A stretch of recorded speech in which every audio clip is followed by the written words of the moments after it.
Good afternoon बच्चों। Good afternoon साहेब। Good afternoon बेटा। I am fine. I am fine बेटा। Good afternoon Shalini बेटा। Good afternoon पराक्रम। जय श्री कृष्णा बेटा। जोएना गुड आफ्टरनून बेटा। Good afternoon. गुड आफ्टरनून सभी को। गुड आफ्टरनून बेटा। कैसे हैं सभी?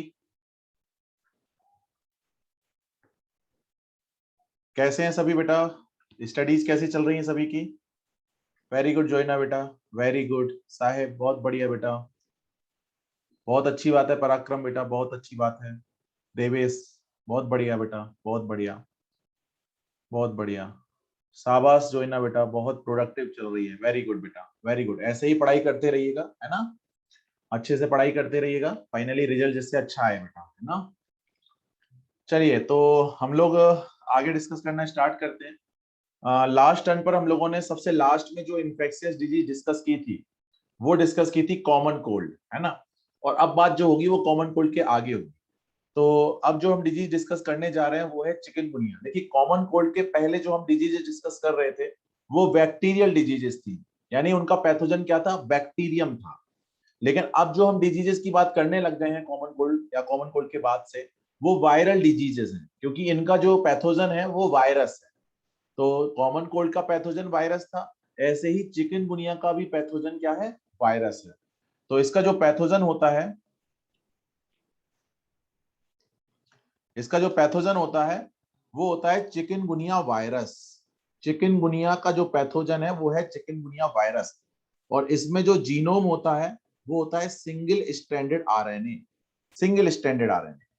इसका जो वेक्टर होता है वो होता है एडीज एजिप्टाई मॉस्किटो। देखिए, मॉस्किटो हम अलग अलग टाइप के पढ़ेंगे।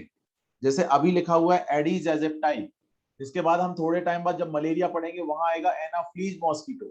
और उसके बाद जब हम लोग फाइलेरियासिस पढ़ेंगे वहां आएगा क्यूलेक्स मॉस्किटो मेनली, है ना? तो इस तरीके से अलग अलग मॉस्किटो जो है वो अलग अलग डिजीजेस को क्या कर रहे होते हैं? ट्रांसमिट कर रहे होते हैं। अब देखिए, यहां पर एक टर्म आ गया वेक्टर।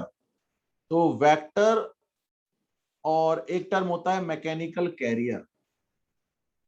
एक टर्म होता है वेक्टर और एक टर्म होता है मैकेनिकल कैरियर, है ना? इस तरह के आप टर्म पढ़ोगे।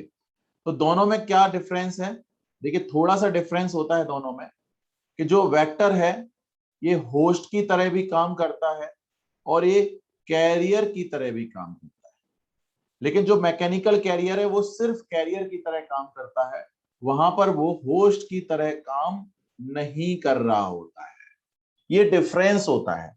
अब यहां पर एडीज एजिप्टाई क्या है? एक वेक्टर है। इसका मतलब ये होस्ट की तरह भी काम कर रहा है और कैरियर की तरह भी काम कर रहा है। और कैरियर वर्ड का मतलब तो आपको मालूम है। कैरियर का मतलब जो पैथोजन को एक बॉडी से दूसरी बॉडी में लेकर के जाए या one place to another place लेकर के जाए, उसे बोलते हैं कैरियर। तो अगर मैं वेक्टर को बोल रहा हूं कि कैरियर की भी कर रहा है भी काम कर रहा है, इसका मतलब क्या? कि one body to another body या one place to another place pathogen को ट्रांसमिट करने का काम करता है। लेकिन अगर मैं यहां बोल रहा हूं कि ये होस्ट की तरह भी काम कर रहा है, इसका मतलब क्या? इसका मतलब ये कि जो पैथोजन है वो इसके लिए पैरासाइट की तरह काम कर रहा है। वो इसके अंदर लाइफ साइकिल का कोई ना कोई पार्ट जरूर कंप्लीट करेगा। ये होता है होस्ट का मतलब। मतलब यहां पर जो पैथोजन है वो पैरासाइट की तरह काम करेगा और वहां पर वो अपना कुछ ना कुछ लाइफ साइकिल का पार्ट जरूर कंप्लीट करेगा। तो अगर दोनों चीजें हैं, होस्ट की तरह भी काम कर रहा है और कैरियर की तरह भी काम कर रहा है, तो वहां पर ज्यादा अच्छा है आप टर्म यूज करिए क्या? वेक्टर। और अगर सिर्फ कैरियर की तरह काम कर रहा है, जैसे मान लीजिए आपने कहा कि one place to another place या one body to another body, सिर्फ ले जाने का काम कर रहा है, तो आप टर्म यूज करिए वहां पर मैकेनिकल कैरियर। क्लियर है बात? तो यहां पर टर्म क्या यूज किया गया है? वेक्टर। इसका मतलब ये होस्ट भी है और ये कैरियर भी है। बताइए, बात समझ में आ गई? आगे बात करते हैं इसके कुछ कॉमन सिम्टम्स की। तो यहाँ पर चिकनगुनिया में फीवर हो रहा होता है, चिकनगुनिया में जॉइंट्स में पेन हो रहा होता है, और चिकनगुनिया में लिम्फोएडिनोपैथी भी हो जाती है। लिम्फोएडिनोपैथी का मतलब क्या होता है? लिम्फोएडिनोपैथी का मतलब होता है enlargement of lymph nodes। enlargement of lymph nodes। lymph nodes का enlargement क्या कहलाता है? लिम्फोएडिनोपैथी कहलाता है। तो यहाँ पर lymph nodes के अंदर enlargement देखने को मिलता है, इसलिए हम टर्म यूज कर रहे हैं लिम्फोएडिनोपैथी। क्लियर है? तो ये हो गए सिम्टम्स। अब बात करते हैं डेंगू फीवर की। डेंगू फीवर, इसे ब्रेक बोन फीवर भी बोलते हैं, हिंदी में इसको बोलते हैं हड्डी तोड़ बुखार। हड्डी तोड़ बुखार, हिंदी में इसको हड्डी तोड़ बुखार बोलते हैं, आया ना। क्योंकि यहाँ पर जो जॉइंट्स हैं वहां पर पेन हो रहा होता है, और वो पेन इतना होता है कि ऐसा लगता है कि जैसे कोई हड्डियों को तोड़ रहा हो, इतना पेन होता है, इसलिए इसको बोलते हैं हड्डी तोड़ बुखार, इंग्लिश में बोले तो ब्रेक बोन फीवर। सर अपन ह्यूमन वेक्टर हो सकते हैं क्या? ह्यूमन देखो होस्ट तो हो सकता है, लेकिन कैरियर नहीं हो सकता। ह्यूमन जो है होस्ट तो हो सकता, होता भी है होस्ट, लेकिन कैरियर नहीं होता। समझ रहे हो बात को? इसलिए, है ना, होस्ट होता है, वेक्टर नहीं बोलते अपन ह्यूमन को, ठीक है। चलिए, तो डेंगू फीवर या ब्रेकबोन फीवर की अगर हम बात करें तो इसका पैथोजन होता है flavi arbo virus. Flavi arbo virus, और इसका जो जीनोम होता है वो होता है single stranded RNA. Clear? Vector की बात करें, फिर से वेक्टर टर्म आ गया, तो समझाने की जरूरत नहीं है। और यहाँ पर मॉस्किटो भी वही है, कौन सा? Aedes aegypti mosquito. तो यानी जिस मॉस्किटो से ट्रांसमिट हो रहा होता है चिकनगुनिया वायरस, उसी मॉस्किटो से ट्रांसमिट हो रहा होता है डेंगू फीवर। दोनों का वेक्टर सेम है। क्लियर? आगे बात करते हैं कॉमन सिम्टम्स की। कॉमन सिम्टम है फीवर, ऑब्वियस सी बात है, डेंगू फीवर बोल रहे हो तो फीवर तो होगा ही। सीवियर फ्रंटल हेडेक, मतलब कहीं ना कहीं जो हेड का फ्रंट वाला पार्ट है यहाँ पर पेन हो रहा होता है, यहाँ हेडेक हो रहा होता है, यहाँ पर कंपैरेटिवली ज्यादा हेडेक हो रहा होता है। आगे पेन होता है मसल्स में और ज्वाइंट्स में, और आप देख ही सकते हो यहाँ पर ज्वाइंट्स में पेन हो रहा है, और ये इतना होता है ऐसा लगता है जैसे बोन्स क्या हो रही हो, ब्रेक हो रही हो, हड्डी तोड़ने जैसा यहाँ पर पेन हो रहा होता है। इसके अलावा ब्लीडिंग हो रही होती है गम से, गम्स मतलब मसूड़े, वहां पर ब्लीडिंग हो सकती है, माउथ में ब्लीडिंग हो सकती है, और कई बार नोज में भी क्या हो सकती है, ब्लीडिंग हो सकती है। एक और खास बात होती है डेंगू फीवर के अंदर, जो प्लेटलेट्स काउंट होती है, जो प्लेटलेट्स काउंट होती है, ये काफी कम हो जाती है ना। आप में से किसी को अगर डेंगू हो रखा है तो ये बात समझ रहे होंगे कि जो प्लेटलेट काउंट्स होती हैं वो यहाँ पर क्या हो जाती है, कम हो जाती है। बात समझ में आ गई ना? तो ये भी एक फंडा होता है, हालांकि इनके रीजन वगैरह हमें डिटेल में नहीं जानना है इतना, लेकिन फिर भी एक पॉइंट आपको मालूम होना चाहिए कि यहाँ पर प्लेटलेट्स काउंट क्या हो जाता है, कम हो जाता है। ठीक है, चलिए अब बात करते हैं हेपेटाइटिस बी की। अब देखिए हेपेटाइटिस बी, अब यहाँ पर बी है, लेकिन ऐसा नहीं है कि सिर्फ हेपेटाइटिस बी ही टाइप का होता हो। हेपेटाइटिस जो होता है ये अलग अलग टाइप का होता है। Hepatitis A, hepatitis B, hepatitis C, hepatitis E D, hepatitis E, ये अलग अलग हेपेटाइटिस होते हैं। और यहाँ पर सिर्फ हमें डिटेल में बात किसकी करनी है, हेपेटाइटिस बी की करनी है। देखिए डिफरेंस क्या आ जाता है, डिफरेंस आ जाता है इनके रूट ऑफ एंट्री पर, है ना। जैसे हेपेटाइटिस बी है वो अलग तरीके से ट्रांसमिट होता है, हेपेटाइटिस ए है वो अलग तरीके से ट्रांसमिट होता है। हेपेटाइटिस ए जो है वो कंटेमिनेटेड फूड एंड वाटर की हेल्प से ट्रांसमिट होता है, जबकि hepatitis B contaminated food and water की हेल्प से ट्रांसमिट नहीं होता। तो रूट जो होता है ट्रांसमिशन का वो अलग अलग हो जाता है। दूसरा, जो वायरस होते हैं इनके इनके जीनोम में भी चेंज देखने को मिलता है। जैसे अभी हम बात करेंगे हेपेटाइटिस बी की, तो यहाँ पर डबल स्टैंडर्ड डीएनए होता है, लेकिन हेपेटाइटिस ए में आप देखोगे तो वहां डबल स्टैंडर्ड डीएनए नहीं मिलने वाला है ना। तो ये यहाँ पर जीनोम में भी फर्क होता है। सर ह्यूमन से भी तो डिजीज स्प्रेड होता है, तो ये कैरियर हुआ ना। समझ में आ जाएगा बेटा, थोड़ा और पढ़ो, अभी मलेरिया डिजीज पढ़ लो फिर आपको समझ में आ जाएगा, है ना। मलेरिया डिजीज पढ़ लो फिर समझ में आ जाएगा राकेश बेटा, है ना। थोड़ा सा और पढ़ो अभी, ठीक है, और चीज क्लियर हो जाएगी आपको, बिल्कुल, है ना। मलेरिया पढ़ लो आप, मलेरिया से आपको बहुत सारी चीज क्लियर हो जाएगी। ठीक है, थोड़ा सा वेट करो बेटा। तो देखिए यहाँ पर हेपेटाइटिस ए है, हेपेटाइटिस बी है, हेपेटाइटिस सी है, हेपेटाइटिस डी है, हेपेटाइटिस ई है, और यहाँ पर आपको सिर्फ पढ़ना है क्या, हेपेटाइटिस बी। तो देखिए हेपेटाइटिस बी जो है इसका जो पैथोजन होता है ये होता है एचबीवी। एचबीवी का मतलब क्या है, हेपेटाइटिस बी वायरस, और इसमें जो पैथोजन होता है वो क्या होता है, डबल स्ट्रैंडेड डीएनए। क्या होता है, double stranded DNA.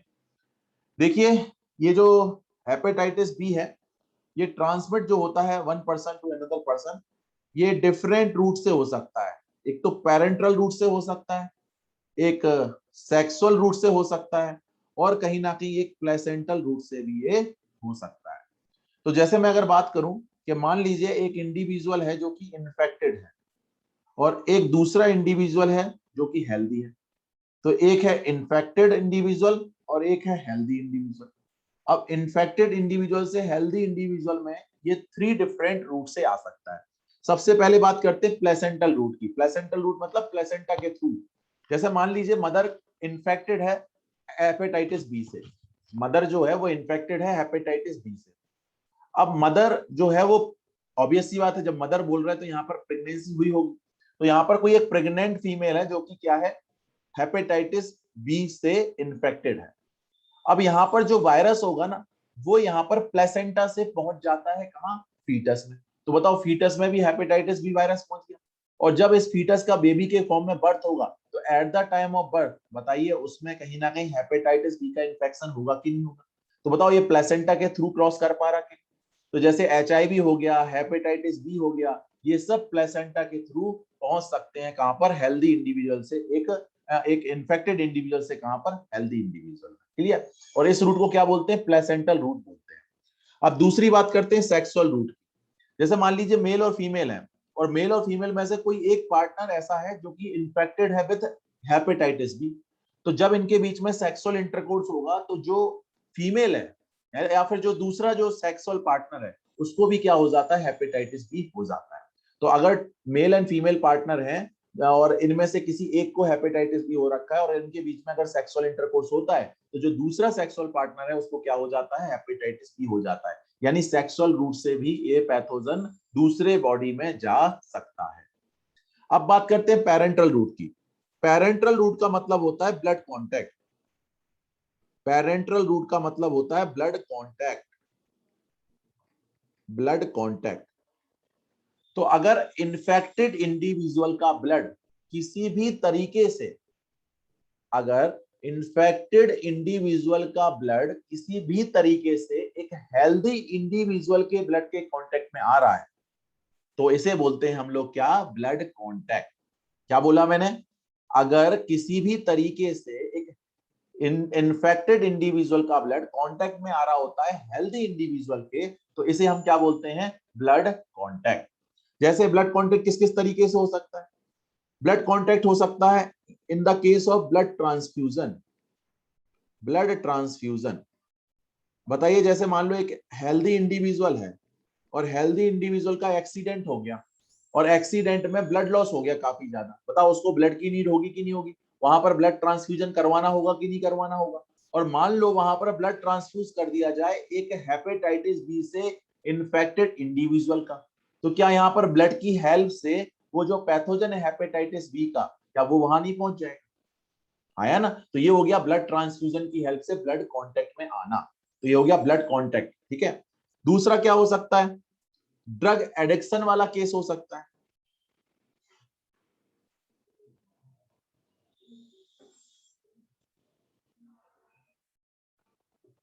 Drug addicts वाला केस हो सकता है। जैसे मान लो हम कहें कि एक इन्फेक्टेड इंडिविजुअल है हेपेटाइटिस बी से और एक हेल्दी इंडिविजुअल है, और ये दोनों ड्रग एडिक्ट्स हैं, मतलब एक साथ ड्रग लिया करते हैं मान लो। और यहाँ पर भी ड्रग कैसे ले रहे हैं, इंट्रावीनसली ले रहे हैं, मतलब इंजेक्ट करके ड्रग ले रहे हैं मान लो। तो जैसे मान लो एक ही सिरिंज है और एक ही सिरिंज के साथ साथ एक ही निडल है, और मान लो दो दो इंडिविजुअल बैठे हुए हैं जो एक साथ ड्रग ले रहे हैं, एक उनमें से इन्फेक्टेड है हेपेटाइटिस बी से और दूसरा हेल्दी है। अब जब मान लो इन्फेक्टेड इंडिविजुअल सिरिंज निडल की हेल्प से ड्रग लेगा तो वो सिरिंज जो है, जो निडल जो है, वो कहीं ना कहीं कांटेक्ट में आ गई इन्फेक्टेड इंडिविजुअल के ब्लड में, आया ना? और इसी सिरिंज और निडल की हेल्प से अब मान लो इसके तुरंत बाद ड्रग ले ले कौन, हेल्दी इंडिविजुअल। तो बताओ अब वही सिरिंज या निडल कांटेक्ट में आ गई किसके, किसके ब्लड के कांटेक्ट में आ गई, एक हेल्दी इंडिविजुअल के ब्लड के कांटेक्ट में आ गई। तो बताओ एक ही सिरिंज एक ही निडल पहले आ रही है कांटेक्ट में किसके, इन्फेक्टेड इंडिविजुअल के ब्लड के कांटेक्ट में, और फिर आ रही है एक हेल्दी इंडिविजुअल के ब्लड के कांटेक्ट में। बताओ यहाँ ब्लड टू ब्लड कांटेक्ट वाला फंडा बन गया कि नहीं बन गया, और इस तरीके से यहाँ पर ये ट्रांसमिशन हो जाता है। इसी तरीके से यहाँ पर बात हो सकती है सर्जिकल इंस्ट्रूमेंट्स की, बात आप यहाँ पर कर सकते हो। सर्जिकल इंस्ट्रूमेंट्स की आप बात यहाँ कर सकते हो। जैसे मान लो कोई डेंटिस्ट है ना, कोई डेंटिस्ट है और जो सर्जरी कर रहा है, और मान लो उसके पास सर्जरी के लिए दो लोग आ गए, एक आया इन्फेक्टेड इंडिविजुअल और एक आया हेल्दी इंडिविजुअल। अब पहले सर्जरी करी मान लो डेंटिस्ट ने एक इन्फेक्टेड इंडिविजुअल की, तो बताओ उसने जो सर्जिकल इंस्ट्रूमेंट यूज किए होंगे, क्या वो सर्जिकल इंस्ट्रूमेंट इस इन्फेक्टेड इंडिविजुअल के ब्लड के कांटेक्ट में नहीं आ गए? आ गए। अब तरीका तो ये है कि उसको किसका क्या करना चाहिए, प्रॉपर स्टेरिलाइजेशन करना चाहिए, लेकिन मान लो उसने किसी रीजन से प्रॉपर स्टेरिलाइजेशन नहीं किया और इन्हीं सर्जिकल इंस्ट्रूमेंट की हेल्प से नेक्स्ट जो सर्जरी की वो कर दी एक हेल्दी इंडिविजुअल। बताओ अब ये सर्जिकल इंस्ट्रूमेंट कांटेक्ट में आएंगे किसके, हेल्दी इंडिविजुअल के ब्लड के कांटेक्ट में आया ना, तो क्या होगा यहाँ पर ब्लड टू ब्लड कांटेक्ट का फंडा बन गया कि नहीं बन, पहले वही सर्जिकल इंस्ट्रूमेंट कांटेक्ट में आए किसके, ब्लड के इन्फेक्टेड इंडिविजुअल के, और बाद में कांटेक्ट में आए किसके, हेल्दी इंडिविजुअल के। तो यहाँ पर इस तरीके से भी क्या हो सकता है, ब्लड कांटेक्ट का फंडा बन सकता है। तो ऐसे कुछ आपको तरीके बता दिए जहां पर ब्लड कांटेक्ट का फंडा बन सकता है, और जब जहां कहीं भी ब्लड कांटेक्ट का फंडा बनता है उसको हम बोलते हैं क्या, पैरेंटरल रूट। बताइए बात समझ में आ गई कि नहीं आ गई। चलिए सिम्टम्स की बात करते हैं। कॉमन सिम्टम होता है जॉन्डिस, जॉन्डिस को हिंदी में बोलते हैं पीलिया, पीलिया। तो यहां पर क्या होता है कि यहाँ पर हमारी बॉडी के कुछ पार्ट्स येलोइश दिखाई देने लग जाते हैं। जैसे अगर मैं बात करूं नेल्स की, तो नेल्स येलोइश दिखते हैं। अगर हम बात करें अपने आईज की तो ये येलोइश दिखने लग जाती है, स्किन भी कंपैरेटिवली येलोइश दिखने लग जाती है। तो इस कंडीशन को बोलते हैं हम लोग जॉन्डिस या फिर पीलिया। बॉडी जो है वो पीली पीली दिखने लग जाती है, इसलिए क्या बोलते हैं, पीलिया। अब यहाँ पर येलोइश क्यों दिखने लग जाते हैं बॉडी पार्ट्स, क्योंकि ब्लड में बिलीरुबिन बिलीवर्डिन जैसे पिगमेंट्स का लेवल बढ़ जाता है। तो जब ब्लड में बिलीरुबिन बिलीवर्डिन जैसे पिगमेंट्स का लेवल बढ़ जाएगा तो वहां पर हम लोग कहेंगे कि क्या हो गया है, जॉन्डिस हो गया है। अब जॉन्डिस के पीछे रीजन क्या होता है, रीजन होता है लीवर का अफेक्टेड होना।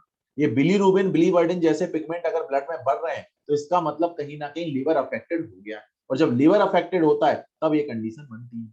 बात समझ में आ गई। तो जॉन्डिस कहां कहां हो सकता है, जहां जहां भी लीवर अफेक्टेड होता है वहां वहां जॉन्डिस हो सकता है। तो याद रखना जॉन्डिस एक क्या है, सिम्टम है, जॉन्डिस डिजीज नहीं है। डिजीज क्या हो सकती है, हेपेटाइटिस भी हो सकती है, लेकिन सिम्टम क्या है, जॉन्डिस। बात समझ में आ गई। तो जॉन्डिस याद रखना एक सिम्टम है, डिजीज नहीं है। क्लियर है इतनी सी बात। एक और बात, आपने पढ़ा ना हेपेटाइटिस, तो यहां पर सफिक्स लगा है ITIS, और ITIS का मतलब मैंने आपको बताया था इन्फ्लामेशन। और हेपेटा, हेपेटा हेपेटिक टर्म यूज करते हैं लीवर के लिए, मतलब इन्फ्लामेशन हो रहा है किसमें, लीवर में। और जब इन्फ्लामेशन हो रहा है लीवर में तो आप समझ रहे हो कि लीवर अफेक्टेड हो रहा कि नहीं हो रहा, और उसी वजह से क्या हो रहा है, यहाँ पर जॉन्डिस हो रहा है। तो याद रखना jaundice is a symptom not a disease. आगे यहाँ पर लीवर डैमेज हो जाता है, ऑब्वियस सी बात है, सीवियर केस में क्या होगा, लीवर डैमेज हो जाएगा, पहले अफेक्टेड होगा और फिर डैमेज हो जाएगा।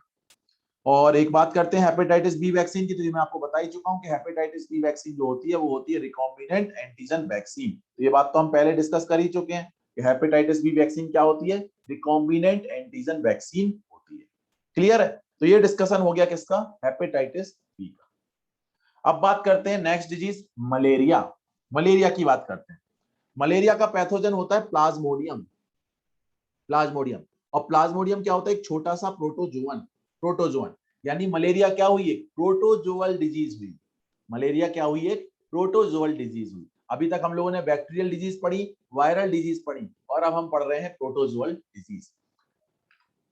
ऑब्वियस सी बात है, प्लाज्मोडियम जो है उसकी डिफरेंट स्पीसीज होती हैं, प्लाज्मोडियम की डिफरेंट स्पीसीज होती हैं, जैसे प्लाज्मोडियम वाइवेक्स, जैसे प्लाज्मोडियम मलेरियाई, जैसे प्लाज्मोडियम फैल्सीपैरम, जैसे प्लाज्मोडियम ओवेली। तो ये बहुत अलग अलग क्या है, स्पीसीज है किसकी, प्लाज्मोडियम की। और अलग अलग स्पीसीज जो होती है प्लाज्मोडियम की, उनकी वजह से अलग अलग टाइप का क्या हो रहा होता है, मलेरिया हो रहा होता है।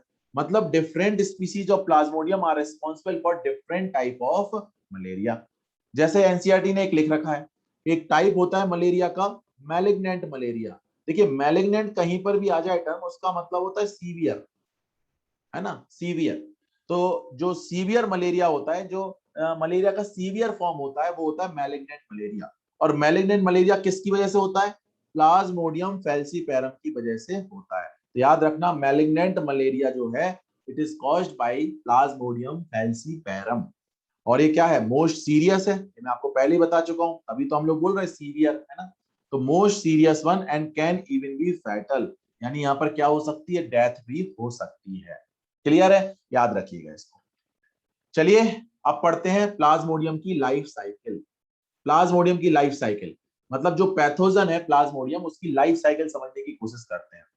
तो देखिए यहां पर क्या होता है कि प्लाज्मोडियम जो है वो क्या है, पैरासाइट है। प्लाज्मोडियम क्या है, पैरासाइट है। और पैरासाइट के लिए क्या होते हैं, होस्ट होते हैं। लेकिन यहाँ पर ये जो पैरासाइट है, यहाँ पर ये कैसा है, यहाँ पर एक कैसा पैरासाइट है, डाइजेनेटिक पैरासाइट। डाइजेनेटिक, डाइजेनेटिक का मतलब यहां पर रिक्वायरमेंट होती है, यहां पर रिक्वायरमेंट होती है टू डिफरेंट होस्ट की, requirement of two different host. बात समझ में आ गई? यानी अपनी लाइफ साइकिल कंप्लीट करने के लिए इस पैरासाइट को टू डिफरेंट होस्ट चाहिए होते हैं, इसलिए इसको क्या बोलते हैं, डाइजेनेटिक पैरासाइट बोलते हैं। अब यहां पर टू डिफरेंट होस्ट होते क्या क्या, एक होस्ट होता है ह्यूमन और एक होस्ट होता है मॉस्किटो। यानी अगर ह्यूमन और मॉस्किटो दोनों मिलेंगे तब जाकर के इसकी लाइफ साइकिल कंप्लीट होती है। अगर यहाँ पर ह्यूमन मिला मॉस्किटो नहीं मिला, या मॉस्किटो मिला ह्यूमन नहीं मिला, तो यहाँ पर इसकी लाइफ साइकिल कंप्लीट नहीं होती है। तो इसकी लाइफ की एक साइकिल कंप्लीट कब होती है, जब टू होस्ट मिल जाते हैं, ह्यूमन एंड मॉस्किटो। बात समझ में आ गई? अब देखिए, जब टू होस्ट की बात होती है ना, एक को आपको बोलना होता है प्राइमरी होस्ट और एक को आपको बोलना होता है सेकेंडरी होस्ट। तो यहां पर ह्यूमन जो है, ह्यूमन यहां पर होता है सेकेंडरी होस्ट। ह्यूमन क्या होता है यहां पर, सेकेंडरी होस्ट। और मॉस्किटो क्या है होता है यहां पर, प्राइमरी होस्ट। मॉस्किटो क्या होता है यहां पर, प्राइमरी होस्ट। और ऐसा इसलिए होता है क्योंकि मॉस्किटो में होता है फर्टिलाइज। देखो किस चीज के बेसिस पर हम लोग बोलते हैं कि कौन है प्राइमरी कौन है सेकेंडरी, ये बोला जाता है फर्टिलाइजेशन के बेसिस पर। जिस भी होस्ट में फर्टिलाइजेशन हो रहा होता है, मतलब सेक्सुअल रिप्रोडक्शन कंप्लीट हो रहा होता है, वहां पर हम उसको बोलते हैं उस होस्ट को क्या, सेकेंड सॉरी प्राइमरी होस्ट। तो यहाँ पर मॉस्किटो के अंदर फर्टिलाइजेशन कंप्लीट होगा, इसलिए इसको क्या बोलते हैं, प्राइमरी होस्ट बोलते हैं। तो याद रखना, मॉस्किटो क्या है यहाँ पर, प्राइमरी होस्ट, और ह्यूमन क्या है यहाँ पर, सेकेंडरी होस्ट। क्लियर?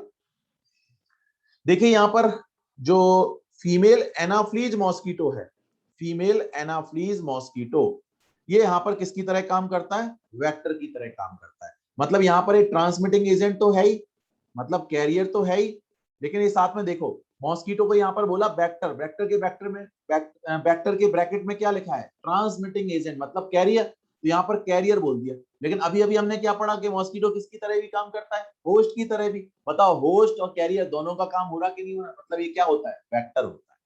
बात समझ में आ गई ना? तो वेक्टर क्लियर हुआ, वेक्टर मतलब जो होस्ट की तरह भी काम करे और कैरियर की तरह भी काम करे, एक तरीके से। क्लियर है? तो यहाँ पर फीमेल एनाफ्लीज मॉस्किटो, देखो फीमेल एनाफ्लीज मॉस्किटो सिर्फ करता है, मेल एनाफ्लीज मॉस्किटो आपको मलेरिया नहीं करता। याद रखना, मलेरिया जो फैलाता है वो फीमेल एनाफ्लीज मॉस्किटो फैलाती है, मेल एनाफ्लीज मॉस्किटो कभी भी मलेरिया आपको ट्रांसमिट नहीं करता। क्यों? क्योंकि जो मेल एनाफ्लीज मॉस्किटो होता है वो फीड करता है फ्लावर्स के नेक्टर पर, फ्लावर्स के नेक्टर पर, यानी वो कभी भी आपके ब्लड को सक नहीं करता। ब्लड सक कौन करती है, फीमेल एनाफ्लीज मॉस्किटो। इसलिए मलेरिया किसकी वजह से हो सकता है, फीमेल एनाफ्लीज मॉस्किटो की वजह से हो सकता है। बात समझ में आ गई? तो यहाँ पर फीमेल एनाफ्लीज मॉस्किटो क्या है, यहाँ पर वेक्टर। क्लियर हो गई इतनी सी बात? चलिए, ये लाइफ साइकिल है, इसको समझने की कोशिश करते हैं। यहाँ पर देखो आप, ये लाइफ साइकिल है पूरी किसकी, प्लाज्मोडियम की। और आपको मालूम है प्लाज्मोडियम को अपनी लाइफ साइकिल कंप्लीट करने के लिए कितने होस्ट चाहिए होते हैं, टू होस्ट। तो एक हो गया मॉस्किटो होस्ट और एक हो गया ह्यूमन होस्ट। बताओ ह्यूमन होस्ट कैसा होस्ट है, सेकेंडरी होस्ट है कि नहीं है, और मॉस्किटो होस्ट कैसा है, प्राइमरी होस्ट है। बताओ, ये बता चुका हूं बात की नहीं बता चुका हूं? तो इस साइकिल के टू पार्ट्स किए गए, एक वो पार्ट जो कि ह्यूमन के अंदर चलता है और दूसरा वो पार्ट जो कि मॉस्किटो के अंदर चलता है। चलिए सबसे पहले बात करते हैं ह्यूमन की, ह्यूमन में क्या हो रहा है। देखिए ह्यूमन होस्ट के अंदर क्या हुआ, जैसे मान लीजिए ह्यूमन है और ह्यूमन को उसी किसी मॉस्किटो ने बाइट कर लिया, जो ह्यूमन है उसको किसी मॉस्किटो ने बाइट कर लिया, और हम मान करके चल रहे हैं कि जो मॉस्किटो है वो कैसा है, इन्फेक्टेड है। वो कैसा है, इन्फेक्टेड है। मतलब मॉस्किटो के अंदर जो पैथोजन है ना वो प्रेजेंट, अगर प्रेजेंट नहीं होगा तो फिर ये साइकिल का कोई मतलब ही नहीं है वाइट करने पर चलने का। लेकिन यहाँ पर हम मान करके चल रहे हैं कि मॉस्किटो जो है वो इन्फेक्टेड है विथ पैथोजन, मतलब उसके अंदर पैथोजन प्रेजेंट है, और उस मॉस्किटो ने आपको क्या कर लिया है, बाइट कर लिया। अब जैसे ही मॉस्किटो आपको बाइट करेगा, जैसे ही मॉस्किटो बाइट करेगा, तो बताओ बाइट करने पर क्या होगा, बाइट करने पर उसकी जो सलाइवा होगी वो आपके ब्लड में आ जाएगी। हाँ या ना? जब आपको मॉस्किटो बाइट करेगा तो उसकी सलाइवा आपके ब्लड में आ जाएगी, और आपका जो ब्लड है वो मॉस्किटो की बॉडी में पहुंच जाएगा। हाँ या ना? जब कोई मॉस्किटो आपको बाइट करता है तो आपका ब्लड उसकी बॉडी में पहुंच जाता है और उसकी सलाइवा आपके ब्लड में मिक्स हो जाती है। हाँ या ना? आपने पढ़ा होगा पियर्सिंग एंड सकिंग टाइप के माउथ पार्ट्स होते हैं यहाँ पर। तो जो पियर्सिंग एंड सकिंग टाइप के माउथ पार्ट होते हैं उनकी हेल्प से ये क्या कर लेता है, ब्लड को सक कर लेती है। तो ब्लड पहुंच गया इसकी गट में, और कहीं ना कहीं जब वो ब्लड को सक कर रही होती है तो उसके जो सलाइवा होती है वो हमारे ब्लड में मिक्स हो जाती है। क्लियर है? चलो, इससे क्या होता है, इससे जो मॉस्किटो है उसकी सलाइवा से कुछ स्पोरोजोइट्स हमारे ब्लड में आ जाते हैं। जब हमारी ब्लड में सलाइवा मिक्स होती है फीमेल एनाफिलीज मॉस्किटो की, तो वहां पर सलाइवा के साथ कुछ स्पोरोजोइट्स भी हमारे ब्लड में मिक्स हो जाते हैं। अब याद रखना ये स्पोरोजोइट क्या है, स्पोरोजोइट प्लाज्मोडियम ही है। जो पैथोजन है ना प्लाज्मोडियम, उसकी एक स्टेज का नेम है स्पोरोजोइट। तो अगर मैं स्पोरोजोइट बोल रहा हूँ इसका मतलब आप बोल सकते हो वो क्या है, प्लाज्मोडियम है। तो यानी हम कह सकते हैं कि प्लाज्मोडियम हमारी बॉडी में हमारे ब्लड में आ जाता है किस फॉर्म में, स्पोरोजोइट के फॉर्म में। बात समझ में आ गई कि नहीं आ गई? चलो, so when the mosquito bites another human, sporozoites are injected with bite. Sporozoites हमारी बॉडी में हमारे ब्लड में आ जाते हैं। क्लियर? और ऑब्वियस सी बात है, ब्लड में कोई चीज आएगी तो वो बॉडी के किसी भी पार्ट में जा सकती है। तो यहाँ पर ये जो स्पोरोजोइट है with the help of blood ये पहुंच जाते हैं कहां पर, लीवर में। कहां पहुंच जाते हैं, लीवर में। तो ये जो पैरासाइट है, जो स्पोरोजोइट्स हैं, ये पहुंच जाते हैं लीवर में किसकी हेल्प से, ब्लड की हेल्प से। और लीवर में अब देखना क्या फंडा होता है, लीवर में क्या होती है, लीवर सेल जिनको हम बोलते हैं हेपेटोसाइट्स। तो हेपेटोसाइट्स के अंदर ये एंटर करने लग जाते हैं। जैसे मान लो कुछ स्पोरोजोइट्स आए बाहर से, तो अलग अलग स्पोरोजोइट अलग अलग लीवर सेल में पहुंचने लग जाते हैं। तो हम किसी एक पर्टिकुलर स्पोरोजोइट की बात कर लें, बाकी बात सब पर अप्लाई होगी कि नहीं होगी? तो देखो यहाँ पर ये क्या होते हैं कि जो ये पैरासाइट्स होते हैं, ये जो स्पोरोजोइट्स होते हैं, ये एंटर कर जाते हैं किसके अंदर, लीवर सेल के अंदर। ये किसके अंदर एंटर कर जाते हैं, लीवर सेल के अंदर एंटर कर जाते हैं। और वहां पर क्या करते हैं, ये सेक्सुअल रिप्रोडक्शन करते हैं। ये सेक्सुअल रिप्रोडक्शन मतलब अपना नंबर बढ़ाते हैं ये सेक्सुअल रिप्रोडक्शन की हेल्प से। तो ये देखो नेक्स्ट डायग्राम में आप देख सकते हो यहाँ पर क्या हो गया, नंबर इंक्रीज हो गया कि नहीं हो गया। और जब नंबर बहुत ज्यादा इंक्रीज हो जाता है तो ये क्या हो जाता है, यहाँ पर जो लीवर सेल होती है उसकी हो जाती है बस्टिंग, मतलब लीवर सेल फट जाती है। तो जब लीवर सेल फट जाएगी तो बताओ अंदर जो मल्टीप्लीकेशन के बाद जो पैरासाइट्स बने, क्या वो बाहर नहीं आ जाएंगे? तो वो बाहर आ जाते हैं। तो क्या लिखा हुआ है, the parasite reproduces asexually in the liver cells, bursting the cell and releasing into the blood. यानी कि फाइनली कहां पर आ गए, वापस ब्लड में आ गए। क्योंकि ऑब्वियस सी बात है लीवर सेल जब बस्ट करेगी तो जो कंटेंट होगा वो कहां आ जाएगा, ब्लड में आ जाएगा कि नहीं आ जाएगा?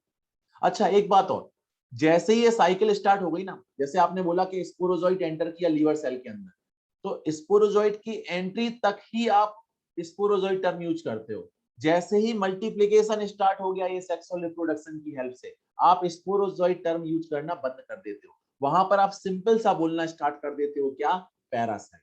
तो आप देखो इसके पहले स्पोरोजोइट टर्म यूज किया था इन्होंने, इसके पहले स्पोरोजोइट टर्म यूज किया था इन्होंने, लेकिन यहाँ पर इन्होंने स्पोरोजोइट टर्म यूज नहीं किया। इन्होंने जानबूझ करके यहाँ पर टर्म यूज किया पैरासाइट। एक्चुअल में क्या होता है, जब आप एमबीबीएस करोगे, जब आप मलेरिया के बारे में डिटेल में पढ़ोगे ना, तो आपको अलग अलग स्टेजेस के नेम पढ़ने पड़ेंगे। वहां पर आप पढ़ोगे कि स्पोरोजोइट के बाद एक स्टेज आती है मीरोजोइट, क्रिप्टोमीरोजोइट, मेटाक्रिप्टोमीरोजोइट, इस तरह की अलग अलग स्टेजेस होती है। लेकिन अपन को इतना डिटेल में नहीं जाना। आप तो सिंपल सा याद रखो, जैसे ही स्पोरोजोइट लीवर सेल के अंदर एंटर कर गया, बस अब उसको स्पोरोजोइट नहीं बोलना है, इसके बाद आप बोलना है उसको सिंपली क्या, पैरासाइट। बात समझ में आ गई ना? चलो अब ब्लड में आ गए ये सब। ब्लड से क्या होता है, ब्लड में क्या होती है, आरबीसी। हाँ एक और बात, ऐसा नहीं है कि यहाँ पर पूरा फंडा यही हो जाएगा। इसके बाद क्या होता है, कुछ तो आगे चले जाते हैं, कुछ आगे लीवर सेल में चले जाते हैं, मतलब बाकी की जो फ्रेश लीवर सेल होती है उनको बस्ट करने चले जाते हैं दोबारा से अपने आप को मल्टीप्लाई करने के लिए। लेकिन कुछ क्या होते हैं, कुछ यहाँ पर आरबीसी में एंटर कर जाते हैं। मतलब क्या, कि कुछ तो चले गए लीवर सेल में और कुछ चले जाते हैं आरबीसी में। यहाँ पर ये फंडा होता है। जैसे मान लो एक स्पोरोजोइट एंटर की और उससे मान लो 100 पैरासाइट बन गए, मान लो तो 100 पैरासाइट में से 50 तो क्या होंगे, फिर से फ्रेश लीवर सेल्स को अफेक्ट करने लग जाएंगे, और 50 जो होंगे ना वो आगे चले जाएंगे आरबीसी के अंदर। बात समझ में आ गई? और आरबीसी के अंदर वही फंडा होता है जो कि लीवर सेल के अंदर हुआ। देखो कैसे, ये मान लो पैथोजन, ये जो मान लो पैरासाइट है, ये एंटर कर गया किसके अंदर, आरबीसी के अंदर। ये क्या बना रखी है हमने, आरबीसी। पहले लीवर सेल की बात की, अब आरबीसी की बात करते हैं। आरबीसी के अंदर ये पैरासाइट एंटर कर गया, और यहाँ पर क्या होता है, ये सेक्सुअल रिप्रोडक्शन होता है। तो ये सेक्सुअल रिप्रोडक्शन से आरबीसी के अंदर इनका नंबर बढ़ जाता है। और नंबर जब बढ़ता है बहुत ज्यादा तो फाइनली आरबीसी भी क्या कर जाती है, बस्ट कर जाती है। जैसे लीवर सेल बस्ट की थी ऐसे आरबीसी भी बस्ट कर जाती है। तो बताओ बस्ट करने पर क्या होंगे, बहुत सारे पैरासाइट्स बाहर निकलेंगे कि नहीं निकलेंगे।